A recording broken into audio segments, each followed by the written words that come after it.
आज आपण सर्वजण अत्यंत दुःखद आणि भावनिक वातावरणात प्रथमेश कदम यांच्या निधनाबद्दल बोलत आहोत.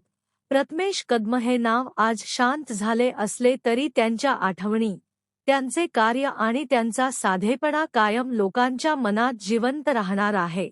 त्यांच्या अचानक जाण्याने कुटुंबीय, मित्र आणि चाहत्यांना मोठा धक्का बसला आहे.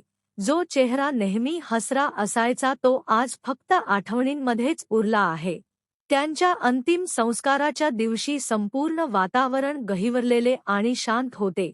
अंतिम संस्कार म्हणजे केवळ एक विधी नसून आयुष्याच्या शेवटच्या प्रवासाला दिलेला सन्मान असतो.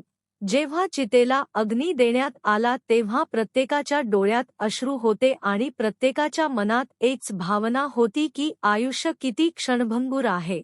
ज्याने आयुष्यभर संघर्ष केला, आनंद दिला ते शरीर आज पंचतत्वात विलीन झाले. त्यानंतर अस्थि विसर्जनाची विधी पार पडली.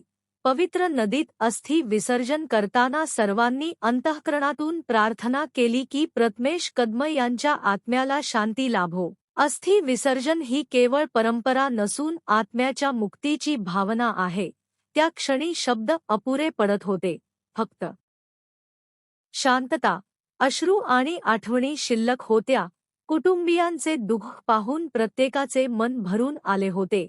प्रथमेश कदम यांनी त्यांच्या आयुष्यात अनेक लोकांच्या हृदयात आपले स्थान निर्माण केले होते आणि म्हणूनच आज त्यांना निरोप देताना प्रत्येक हृदय जड झाले आहे.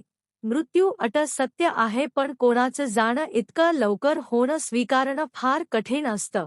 प्रथमेश कदम यांचे आयुष्य आपल्याला हे शिकवून जाते की प्रत्येक क्षण जपून जगावा, आपल्या माणसांवर प्रेम करावे आणि चांगल्या आठवणी मागे ठेवाव्यात.